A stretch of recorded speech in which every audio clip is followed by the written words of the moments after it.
Om, salam damai sejahtera dalam kasih Tuhan. Saudara, ada dua kemungkinan kalau orang berbuat salah lalu ditegur.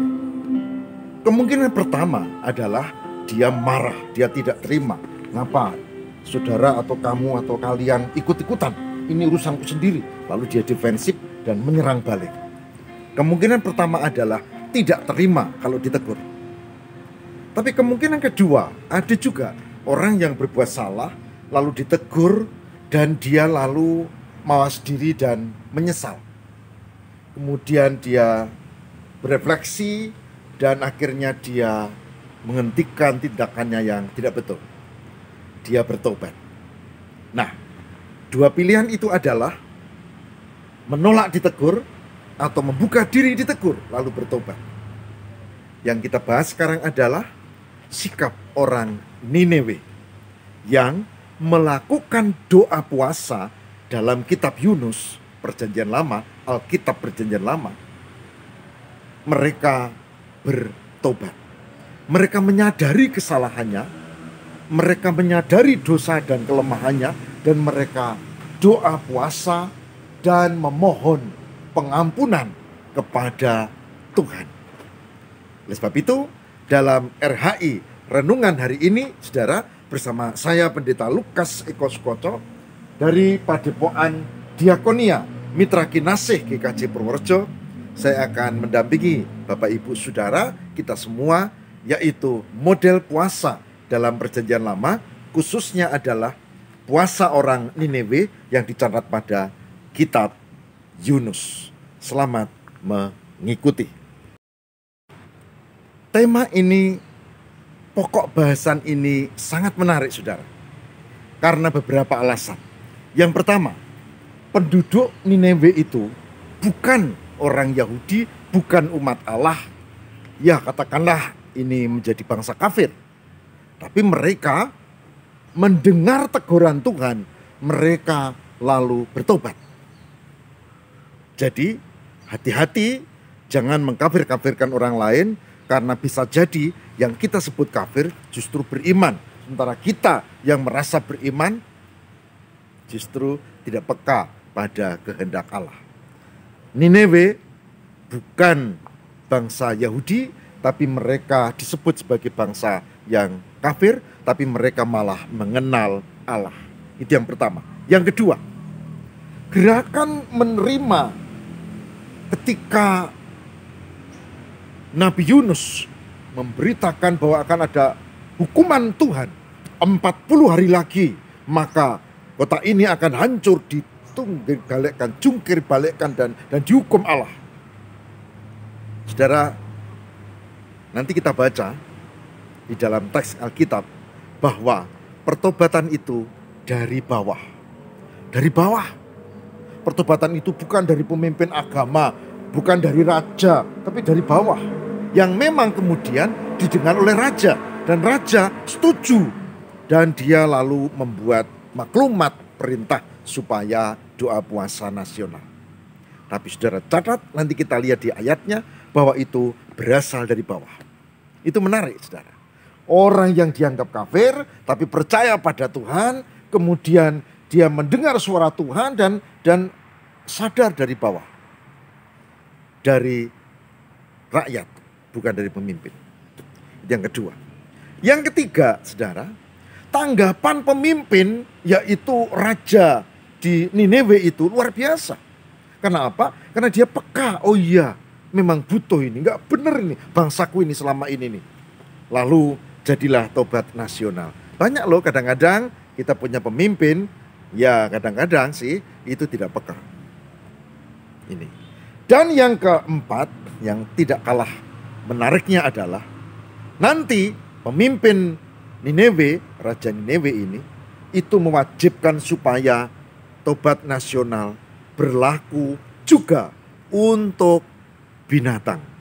Gila enggak? Doa puasa tidak hanya orang, tapi juga binatang. Dan kita tahu keyakinan mereka, harapan mereka, dan percaya bahwa Tuhan akan Maha Kasih, menolong, itu terjadi. Baik, kita akan cek dalam Alkitab dan kita akan dalami ini saudara, karena ini penting untuk tobat nasional di Niniwe menjadi refleksi kita hari ini. Saya ajak kita membuka dari kitab Yunus pasal 3. Yunus pasal 3 ayat 1 sampai dengan 9. Yunus pasal 3 ayat 1 sampai dengan 9. Yang demikian firman Tuhan. Pertobatan Niniwe. Datanglah firman Tuhan kepada Yunus untuk kedua kalinya. Demikian. Bangunlah, pergilah ke Niniwe, kota yang besar itu. Sampaikanlah kepadanya seruan yang kufirmankan kepadamu. Bersiaplah Yunus, lalu pergi ke Niniwe sesuai dengan firman Allah. Niniwe adalah sebuah kota yang mengagumkan besarnya, 3 hari perjalanan luasnya. Mulailah Yunus masuk ke dalam kota itu sehari seperjalanan jauhnya, lalu ia berseru, 40 hari lagi maka Niniwe akan ditunggang balikkan. Orang Niniwe percaya kepada Allah. Lalu mereka mengumumkan puasa, dan mereka, baik orang dewasa maupun anak-anak, mengenakan kain kabung. Setelah sampai kabar itu kepada raja kota Niniwe, turunlah ia dari singgasananya, ditanggalkannya jubahnya, diselubungkannya kain kabung, lalu duduklah ia di abu. Lalu atas perintah raja dan para pembesarnya, orang memaklumkan dan mengatakan di Niniwe demikian, manusia dan ternak, lembu sapi dan kambing domba tidak boleh makan apa-apa, tidak boleh makan rumput, dan tidak boleh minum air. Haruslah semuanya, manusia dan ternak, berselubung kain kabung dan berseru dengan keras kepada Allah, serta haruslah masing-masing berbalik dari tingkah lakunya yang jahat dan dari kekerasan yang dilakukannya. Siapa tahu mungkin Allah akan berbalik dan menyesal serta berpaling dari murkanya yang bernyala-nyala itu, sehingga kita tidak binasa. Yunus 3 ayat 1 sampai dengan 9. Yang berbahagia barang siapa mendengarkan firman Tuhan dan yang memelihara dalam kehidupan setiap hari. Puji Tuhan. Saudara, menarik bukan? Bahwa orang Niniwe mengenal Allah. Yang dikasih Allah tidak hanya umatnya yang disebut Yahudi kalau dulu ya, tapi semua yang mau datang kepada Tuhan. Meskipun ini Niniwe ini boleh dibilang sebagai bangsa kafir, tapi oleh orang Yahudi, tapi mereka tahu. Dan ketika Tuhan mengutus Yunus, mereka mendengar suara Tuhan dan bertobat. Itulah sebabnya mereka mengumumkan puasa, orang dewasa, anak-anak, dan lakukan pakai pakaian kabung. Sampai nanti rajanya baru mendengar, juga ikut-ikutan mendukung, bahkan membuat maklumat keputusan supaya tidak hanya orang dewasa, anak, tapi juga ternak, lembu, sapi, kambing, domba, enggak boleh, harus ikut puasa. Saudara, luar biasa. Jadi yang pertama catatannya adalah puasanya ini sebagai kerendahan hati, penyesalan, dan pertobatan kepada Tuhan. Yang pertama. Yang kedua, itu harus dilakukan secara serentak. Tidak hanya manusia, dewasa, anak, tapi juga ternak. Artinya semua ada di dalam kesadaran bertobat. Ketiga, disebutkan tadi, tidak hanya bertobat, tidak hanya kain kabung, tidak hanya doa puasa, tapi dikatakan apa? Dikatakan harus berbalik dari tingkah lakunya yang jahat, yang penuh kekerasan. Jadi puasa bukan sekedar pertobatan, puasa bukan sekedar merendahkan diri, tapi puasa adalah kesadaran ada titik di mana merubah sikap hidupnya dari yang tidak baik menjadi baik. Itu pertobatan. Dan berharap kepada Allah.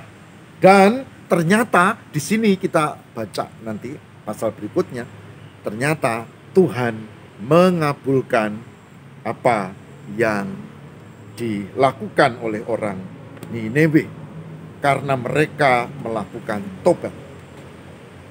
Ayat 10 sudah saya bacakan. Yunus 3 ayat 10 dikatakan apa?